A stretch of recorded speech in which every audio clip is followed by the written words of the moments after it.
Hello बच्चों, let's read the question first. यहाँ पे assertion रीजन टाइप क्वेश्चन हमारे पास। assertion बोल रहा है organic compounds first evolved in earth required for origin of life were protein and nucleic acid, and इसका reason दिया गया है all life forms were in water environment only. Options है both assertion reason are true but reason is not correct explanation of assertion, both assertion reason are true but reason is not the correct explanation of assertion, assertion is true but the reason is false, assertion is false but reason is true, और both assertion and reason are false। Basically दो statements दी गई हैं। Assertion में बोला गया है कि organic compound जो थे वो सबसे पहले इवॉल्व किए थे अर्थ पे, एंड ये जो फर्स्ट ऑर्गेनिक कंपाउंड थे जो इवॉल्व करके बने थे वो थे simply protein and nucleic acid. And इसका रीजन दिया गया है कि जितनी भी लाइफ फॉर्म्स इवॉल्व हुई है ना वो सब वाटर एनवायरनमेंट से ही इवॉल्व हुई है। ये हमें बताना है कि इस एजर्शन का ये जो रीजन दिया गया करेक्ट है या फिर नहीं है। तो यहाँ पे जो की कॉन्सेप्ट यूज किया जाएगा, की कॉन्सेप्ट वो हम इवोल्यूशन का यूज करेंगे। इवोल्यूशन में जो फॉर्मेशन ऑफ फर्स्ट सेल है उस पार्ट का। तब देखो पहले से किसी ने यहाँ पे बीज तो बोया नहीं था कि पहले कोई आया बाहर से प्लेनेट पे, उन्होंने फर्स्ट सेल छोड़ दिया और फिर वो आगे डिवाइड करती गई, तब नहीं। बहुत बिल्कुल जीरो से हमारी अर्थ पे स्टार्ट हुआ था। हुआ क्या था, अर्थ पे पहले बहुत ही हार्श एनवायरनमेंट था।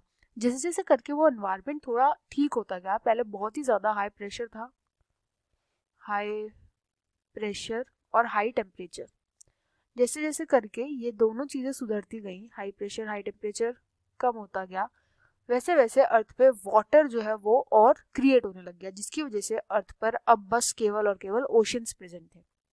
इन्हीं ओशंस के अंदर सबसे पहले प्रोटीन्स एंड न्यूक्लिक एसिड्स बने थे। प्रोटीन्स एंड न्यूक्लिक एसिड का फॉर्मेशन हुआ था। प्रोटीन्स तो हम सभी को पता है, न्यूक्लिक एसिड होता है आरएनए डीएनए, तो इनका फॉर्मेशन हुआ था। एंड इस ओशन के अंदर जो ये इन दोनों का जो फॉर्मेशन हुआ था ना, यही सबसे पहले प्रिकर्सर थे हमारी लाइफ के आगे बनने के। क्योंकि जो सबसे पहली जो सेल होती है जिसको हम प्रोटोबायोंट बोलते हैं, प्रोटोबायोंट ये इन्हीं से बने थे, प्रोटीन से बने थे एंड न्यूक्लिक एसिड से बने थे। तो यस, ये असर्शन जो बोला गया है कि ये इवॉल्व हुए थे अर्थ पर, जो कि ओरिजिन ऑफ लाइफ के लिए बहुत इंपॉर्टेंट थी, वो तो यही दो चीजें थी, protein and nucleic acid. But अगर हम देखें कि ये बना कैसे, इसका पूरा प्रोसेस क्या था, कि जब वही ओशन के अंदर कई सारे केमिकल्स, जैसे कि हमारी मीथेन हो गई, अमोनिया हो गया, साइनाइड्स हो गए, हाइड्रोजन हो गया, ये सब केमिकल्स जब इनके अंदर रिएक्शन हुआ under the effect of UV rays, and इनको एनर्जी या हीट हम बोल सकते हैं, हीट जो मिली थी वो हाइड्रोथर्मल वेंट्स से मिली थी। हाइड्रोथर्मल वेंट्स जो कि उस टाइम हमारे ओशन के अंदर प्रेजेंट होते थे, आज भी अंदर भी प्रेजेंट है ओशंस के अंदर। हाइड्रोथर्मल वेंट से क्या होता है, गर्म पानी, बहुत एनर्जी बहुत ज़्यादा रिलीज होती है, गर्मी बहुत रिलीज होती है, तो ये हीट एनर्जी इनको मिली थी हाइड्रोथर्मल वेंट से। जब इन सब चीज़ों का रिएक्शन हुआ तो इससे क्या बने, सबसे पहले बने अमीनो एसिड्स। इन अमीनो एसिड्स के ही कॉम्बिनेशन से, इनके फॉर्मेशन से डिफरेंट टाइप ऑफ प्रोटीन्स बनने स्टार्ट हुए, different type of nucleic acids बनने स्टार्ट हुए। एंड जब ये बने ना, जब ये दो चीज़ें बन गई, इनके बनने के बाद मेन चीज़ें बननी स्टार्ट हुई, जैसे एंजाइम्स हो गया। एंजाइम्स के बाद फिर आगे जा करके और इनसे और चीज़ें बनी, और फिर बनी हमारी फर्स्ट सेल, जिनको हम प्रोकैरियोट्स बोलते हैं। तो ऐसे करके लाइफ अराइज हुई थी।